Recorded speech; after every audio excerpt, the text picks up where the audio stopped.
Bismillahirrahmanirrahim. Assalamualaikum warahmatullahi wabarakatuh.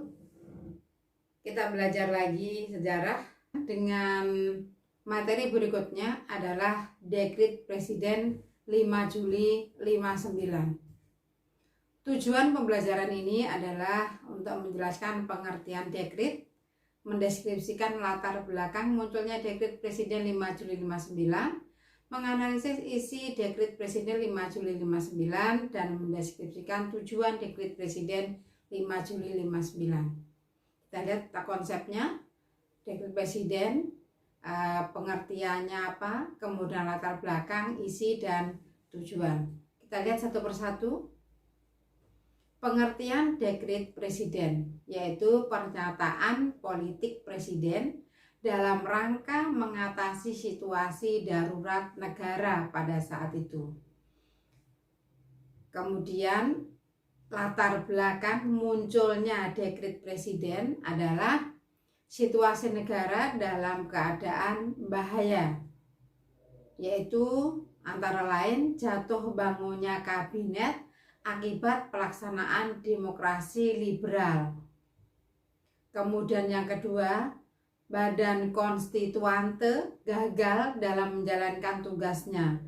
Tugas dari Badan Konstituante adalah membentuk Undang-Undang Dasar yang baru sebagai pengganti Undang-Undang sementara tahun 1950.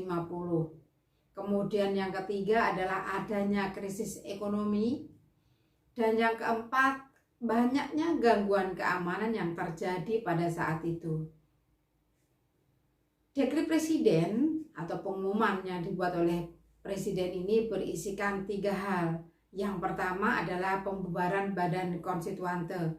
Karena Badan Konstituante yang diharapkan mampu membuat dan menyusun Undang-Undang Dasar yang baru yang merupakan hasil pemilu tahun 1955 sampai tahun 1959 tidak menghasilkan satupun undang-undang yang diharapkan, sehingga Presiden terpaksa harus membubarkan badan tersebut, walaupun badan tersebut dibentuk berdasarkan hasil pemilu. Yang kedua, Undang-Undang Dasar 1945 dinyatakan berlaku kembali dan Undang-Undang Dasar 1950 atau UUDS 1950 dinyatakan tidak berlaku. Kemudian yang ketiga adalah dibentuk MPRS dan DPAS. Tujuan dikeluarkannya Dekret Presiden adalah untuk menyelamatkan bangsa dan negara pada saat itu yang kondisinya terombang-ambing karena tidak mempunyai landasan yang jelas, di mana pada saat itu Undang-Undang Dasar yang digunakan yaitu Undang-Undang Dasar Negara tahun 1950, Undang-Undang Dasar sementara. Yang namanya sementara itu tentu tidak bisa digunakan selama-lamanya, dan itu sudah hampir 5 tahun dari tahun 1955 masih menggunakan Undang-Undang Dasar sementara. Dampak dari keluarnya Dekret Presiden, kalau yang minggu lalu kita membahas mengenai dampak dari demokrasi terpimpin. Nah, ini yang kita bahas adalah dampak dari dikeluarkannya Dekret Presiden. Yang pertama adalah pembentukan Kabinet Kerja.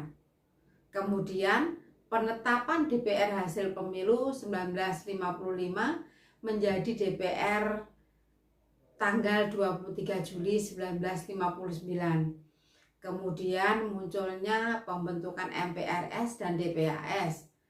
Tugas MPRS adalah menetapkan GBHN, sedangkan tugas DPAS adalah sebagai penasehat atau pemberi pertimbangan kepada Presiden. Ini dampak dalam bidang politik. Kemudian selain dibentuk MPRS dan DPAS, dibentuk juga BPK atau Badan Pemeriksa Keuangan dan Mahkamah Agung. Selanjutnya dibentuk DPR-GR atau Dewan Perwakilan Rakyat Gotong Royong. Nah, kemana DPR hasil pemilu itu? DPR hasil pemilu tersebut dibubarkan kemudian diganti dengan DPR-GR. pembentukan Dewan Perancang Nasional atau Bappenas dan Front Nasional. Kemudian penetapan GBHN atau garis-garis besar haluan negara. Kekuatan militer juga semakin aktif dan memegang peranan penting dalam percaturan politik di Indonesia. Presiden Soekarno dengan dekret presiden tadi menetapkan pelaksanaan demokrasi terpimpin dan memberi kemantapan kekuasaan yang besar kepada Presiden, MPR maupun lembaga-lembaga tinggi negara lainnya. Memberi peluang bagi militer untuk terjun dalam bidang politik. Maka sejak saat itulah muncul dua fungsi ABRI. ABRI sebagai kekuatan politik dan ABRI sebagai kekuatan militer. Ternyata Undang-Undang Dasar 1945 tidak dilaksanakan secara murni dan konsekuen atau terjadi penyelewengan pelaksanaan Undang-Undang Dasar 1945. Demikian pembahasan kita mengenai dekret presiden. Terima kasih perhatian kalian. Wassalamualaikum warahmatullahi wabarakatuh.